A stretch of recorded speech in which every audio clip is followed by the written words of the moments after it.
channel membangun Indonesia toleransi dan damai, channel untuk edukasi bagi kita semua, saudara yang percaya Tuhan maupun yang tidak percaya Tuhan, agar channel ini sehat dan kuat. Maka ternyata 60% penonton itu yang tidak subscribe. Berarti ada 60 muslim yang nonton, kira-kira begitu. 40% saya yakin itu adalah saudara saya seiman. Karena Yesus hidup, bangkit, naik. Sedangkan semua pemimpin dunia, pemimpin agama, mati nggak bangkit-bangkit. Haleluya. Bedakan antara politik praktis dengan membangun budaya politik yang benar. Saya tidak bermain politik praktis, karena politik praktis itu kotor. Saya tidak punya cita-cita untuk menjadi gubernur ataupun bupati. Tapi kalau diserahkan, saya akan melakukannya tanpa bermain kotor, tanpa bermain politik praktis. Saya akan menjadi gubernur yang tidak seperak pun saya mencuri uang negara. Bahkan saya berjanji seluruh gaji saya kembalikan untuk kesejahteraan rakyat. Karena saya pasti dapat makan, pasti dapat minum dari rakyat saya, orang yang memilih saya. Itu yang harus Anda pahami, yang harus Anda pahami. Beda politik kotor dengan berbicara politik yang benar, membangun budaya politik yang hebat. Nah, saudara-saudara, yang rame dibicarakan oleh mahasiswa itu ternyata mengarah kepada Jokowi 3 periode. Nah, kira-kira apa salahnya? Bagi saya yang sudah mengalami sejak zaman Soeharto sampai hari ini, presiden yang benar-benar konsekuen dan menangis untuk bangsa ini, saya tahu baru Jokowi. Kalau SBY, saya tahu persis bagaimana kesusahan yang dialami oleh orang-orang pada zaman SBY memerintah. Menurut Undang-Undang Nomor 6 tahun 2014, seorang kepala desa wajib memegang teguh dan melaksanakan Undang-Undang Dasar 1945, sedangkan pada pasal 7 Undang-Undang Dasar 45 disebutkan masa jabatan presiden dan wakil presiden dibatasi hanya 2 periode. Perubahan atas pasal itu dilakukan pada sidang umum Majelis Permusyawaratan Rakyat pada 14 sampai 21 Oktober 1999. Amandemen tersebut terjadi sebagai dampak dari gelombang reformasi 1998 dan sebagai upaya agar Indonesia tidak kembali terjerumus ke dalam praktik otoritarianisme pada zaman Soeharto. Otoriter. Tetapi SBY membuat itu dengan 10 tahun perhitungan dia habisin seluruh proyek besar mangkrak, Hambalang, proyek listrik, PLN, proyek Telkom, itu semua menurut berita yang sah. Itu semuanya zaman SBY. Ini Indonesia, ini demokrasi. Orang mau berbicara apa, mengusulkan apa saja boleh, termasuk penundaan pemilu. Semua tidak boleh diharamkan oleh siapapun.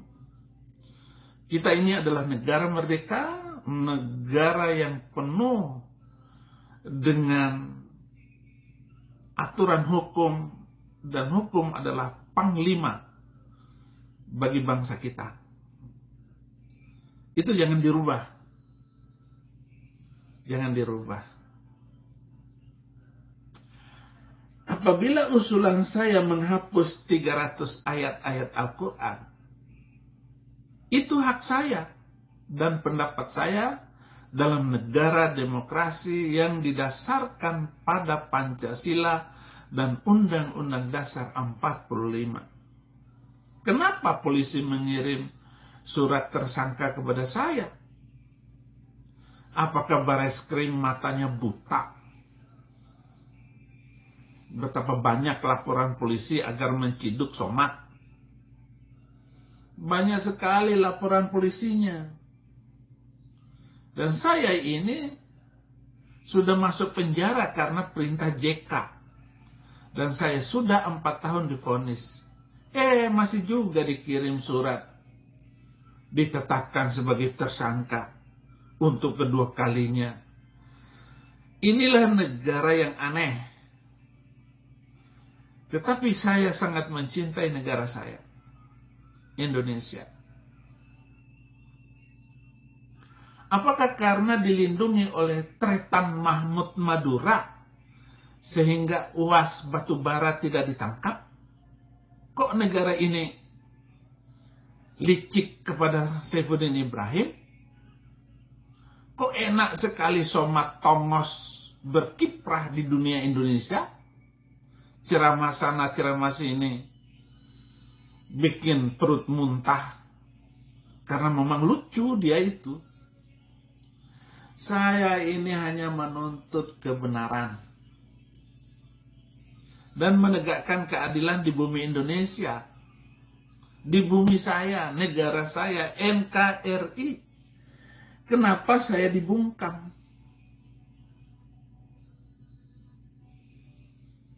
1 Korintus 9 ayat 9, sebab dalam hukum Musa ada tertulis, jangan engkau memberangus mulut lembu yang sedang mengirik. Lembukah yang Allah perhatikan? 1 Timotius 5 ayat 18, bukankah kitab suci berkata, janganlah engkau memberangus mulut lembu yang sedang mengirik. Dan lagi, seorang pekerja patut mendapatkan upahnya. Jadi jangan dibengkok-bengkokkan hidup ini. Undang-undang dan hukum ini jangan dikacaukan. Jangan menutup mulut sapi untuk makan. Ini aneh. Semaunya. Jangan menutup keadilan Pak Mahmud. Mentang-mentang Bapak Menteri Kesehatan dari Suramadu lalu seenaknya menetapkan saya tersangka. Nggak boleh dong. Apakah Bapak nggak punya ibu yang melahirkan Bapak? Bagaimana kalau ibu saya mendengar anaknya tersangka oleh hukum gara-gara perintah Bapak? Gitu Pak. Bapak Mahmud ini tidak adil dalam hal ini. Apakah saya ini marmut yang hanya makan rumput 13 lembar sehingga saya ini dianggap tidak berguna? Apakah saya ini nggak punya hak untuk menyampaikan kepada Bapak Menteri yang terhormat? Coba jawab Bapak. Tolong jawab Pak Mahmud. Bapak jangan hanya dipanggil profesor hukum, tapi tidak mampu berlaku adil atas anak bangsa. Coba Bapak bersuara atas hukum yang menimpa MKC. Divonis 10 tahun. Sedangkan Yahya Walonte hanya 5 bulan. Padahal sama-sama kasus nyolong ayam. Kenapa beda perlakuannya Pak Marmut? Jangan hanya karena 300 helai rambut yang rontok dari kepala Bapak, lalu memerintahkan menangkap saya. Kan saya tidak mencabut rambut Bapak. Saya kan tidak menghina Bapak. Saya hanya menuntut Bapak untuk berlaku adil. Ini selesai. Bagaimana Pak Mahmud?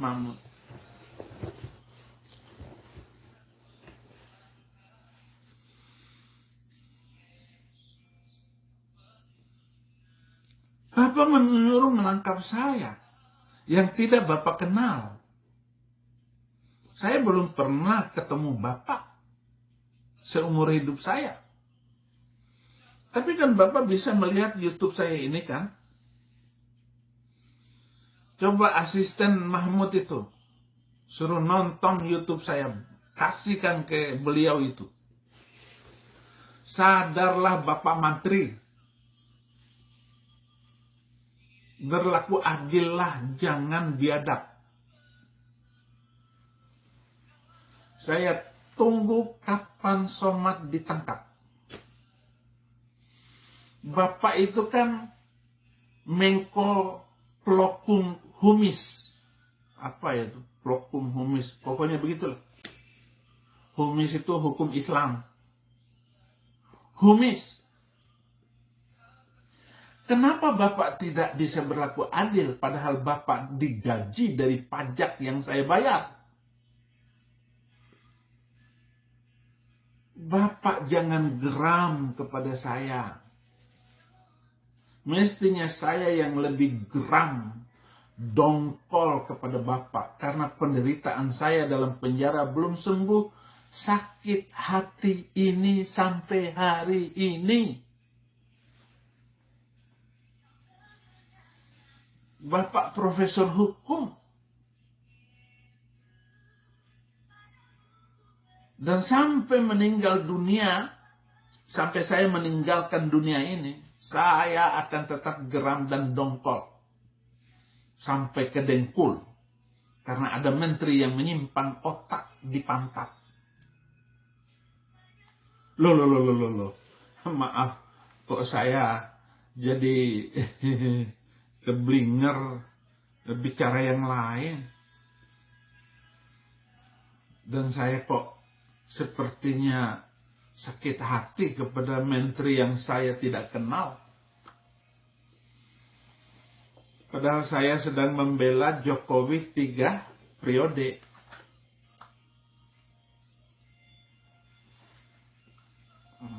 Bagaimana agar periode ini, bagaimana kok periode? Bagaimana agar memperjuangkan Jokowi 3 periode ini bisa humanis, bisa bisa masuk akal gitu.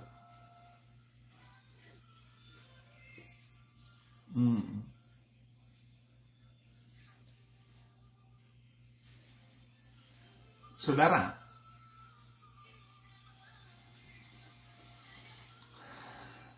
saya sedang membela Jokowi untuk 3 periode.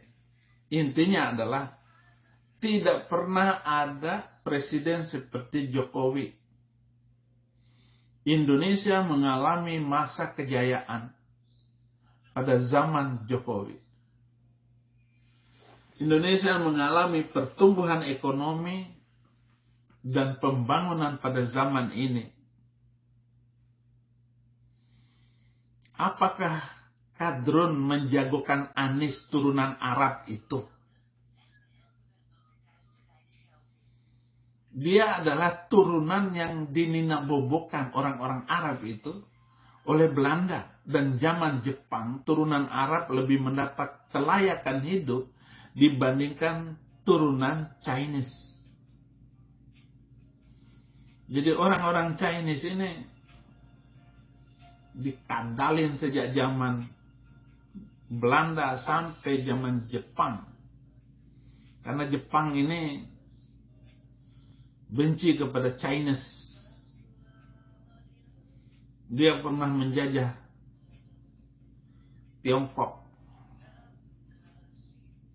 Nah, ketika dia menjajah Indonesia, Jepang ini memberi hak khusus kepada Arab ini. Sehingga Arab ini kerjanya tidak benar. Tipu-tipu. Lagian pula turunan Arab nggak bisa kerja membangun kecuali dagang pakaian di Tanah Abang dengan tipu-tipu. Teriak.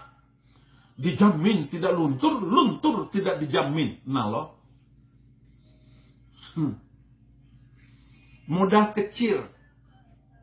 Untung 50 kali lipat. Anies nggak bisa membangun Jakarta. Dia hanya pintar ngomong. Waktu zaman Jokowi dipecat. Jejak korupsi waktu jadi menteri tidak dapat dilacak.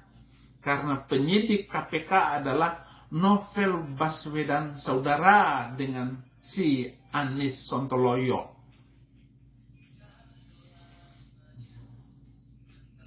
Jakarta yang kecil saja tidak mampu dibangun. Segala program kampanye hancur di bawah angin sorga. Bagaimana dengan Indonesia yang besar? Rumah DP 0 tentu nihil karena manis bibir dioles madu Yaman. Bagaimana Anies bisa menjadi presiden? Barang siapa setia dalam perkara-perkara kecil, ia setia juga dalam perkara-perkara besar. Dan barang siapa tidak benar dalam perkara-perkara kecil, ia tidak benar juga dalam perkara-perkara besar. DKI saja nggak bisa dibangun, kampanye gubernurnya bohong, nol. Tetapi selalu mendapat. Ada saja yang mendukung manusia macam begini.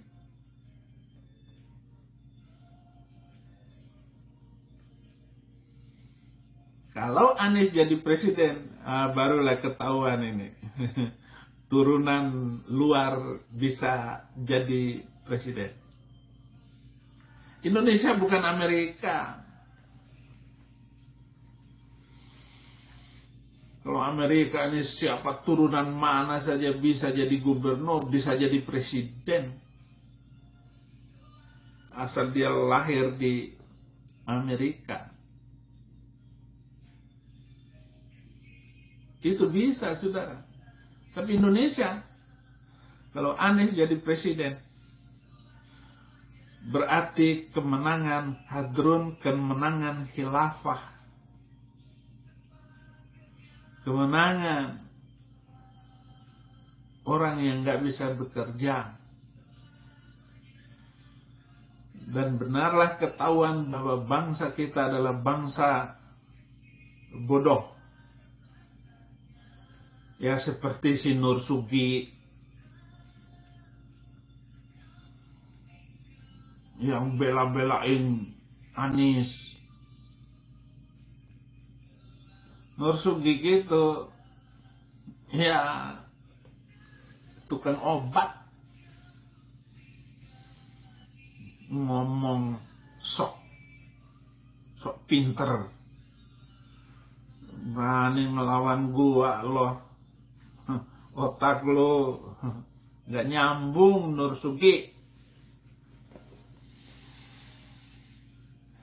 tidak bisa kamu Nur Sugi.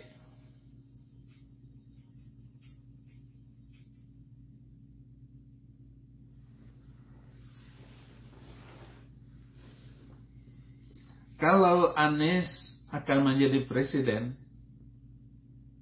dia akan merusak semua program Jokowi di dalam pembangunan.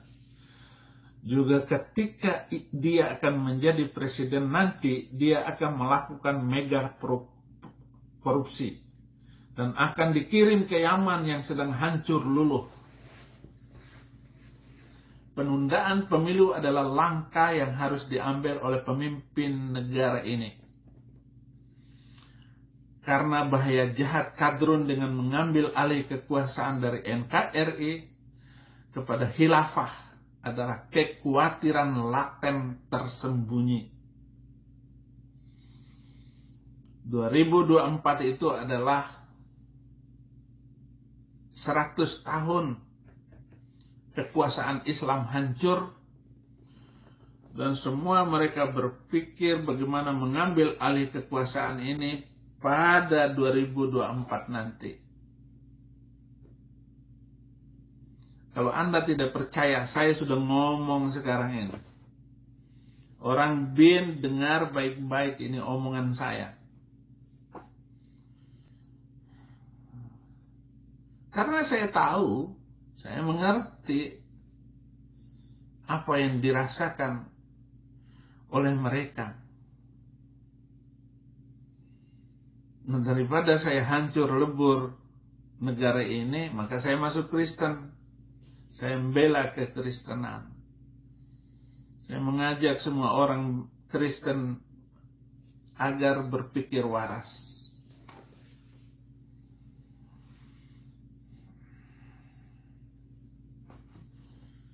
Dari sekian institusi terpapar otak khilafah itu adalah pegawai negeri, institusi polisi, beberapa orang jenderal TNI, tertipu semua oleh khilafah ini. Sudah disusupi oleh kadrun.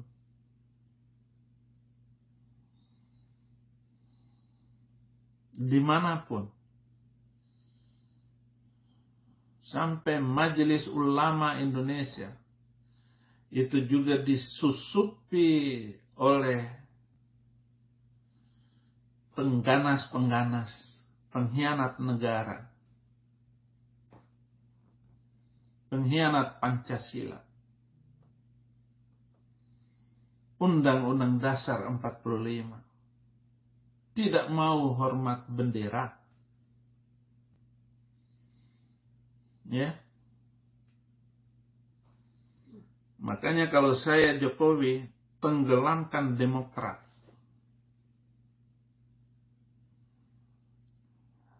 Supaya mampu menyusun kembali. Itu kan cuman amandemen doang. Bisa kita rubah. Mereka benci dengan Undang-Undang Dasar 45 kok. Yang teriak-teriak itu mereka nggak suka dengan Undang-Undang Dasar 45. Mereka maunya hukum Islam berlaku kok. Apa susahnya? Karena nggak ada presiden yang cakap untuk memimpin Indonesia ke depan ini. Semua orang-orang yang cinta NKRI khawatir siapa yang akan menjadi pemimpin masa hadapan setelah Jokowi. Anies. Ya, Anies. Tidak bisa dipercaya manusia itu. Sekali lagi bukan karena benci sama Arab. Ini bukan kebencian. Tetapi saya berbicara sesuatu yang saya mengerti.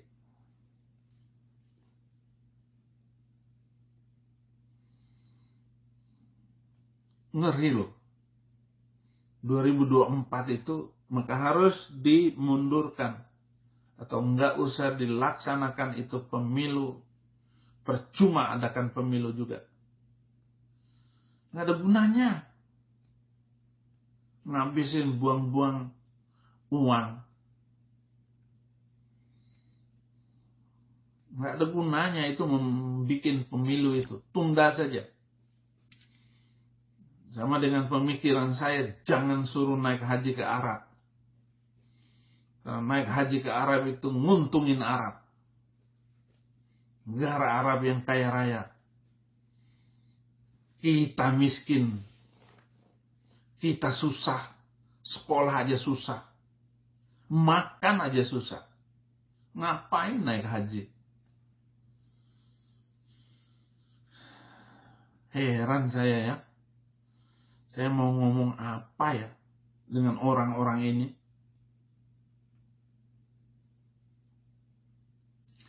Tenggelamkan Demokrat, tenggelamkan PKS. PKS, dua partai ini adalah perusak demokrasi. Kalau Pak Luhut atau ngabarin, gak percaya, saya sudah bilang Pak. Saya sudah bilang.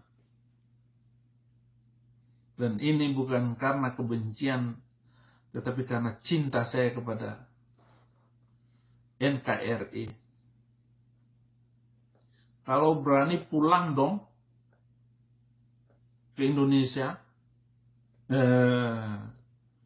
Itu Pak Marmut itu sudah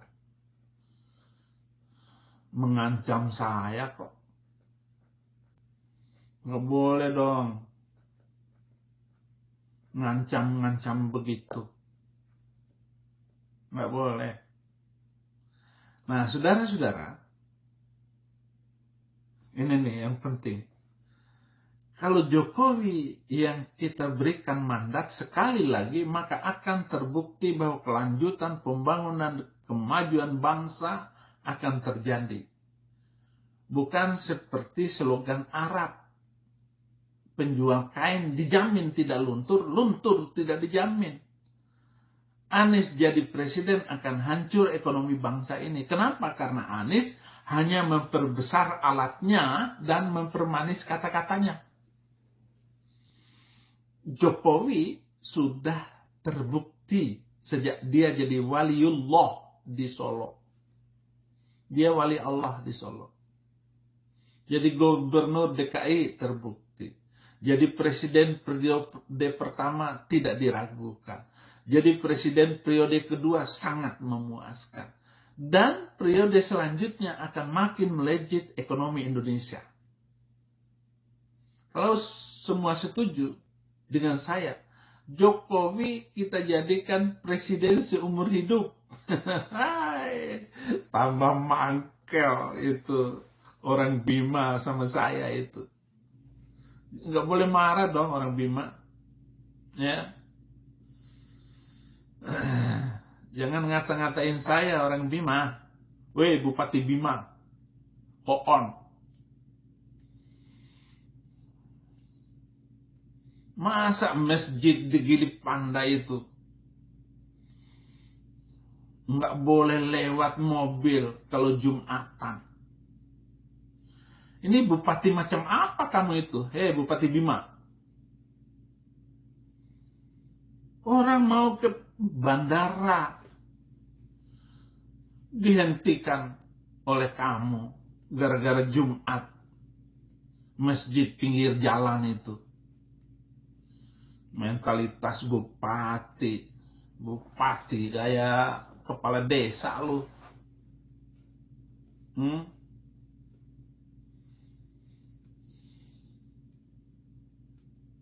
Kalau semua setuju dengan saya, maka Jokowi presiden seumur hidup. Setuju? Mari kita dukung Jokowi. Saya akan bergerak di luar negeri untuk mendukung Jokowi. Hidup Jokowi. Anda pasti akan percaya dengan omongan saya. Kalau kita adakan pemilu nanti di mana-mana, di KBRI ataupun di Konjen, saya akan teriak Jokowi menang 3 periode. Kalau ada pemilu. Tapi kan pemilu ditunda. Mari kita bangun demokrasi di mana rakyatnya sekarang ini tidak perlu pemilu lagi. Kita berdemokrasi untuk mendukung Jokowi. Kaum kadrun harus berhenti untuk mendukung presiden yang belum terbukti. Terima kasih. Tuhan Yesus memberkati.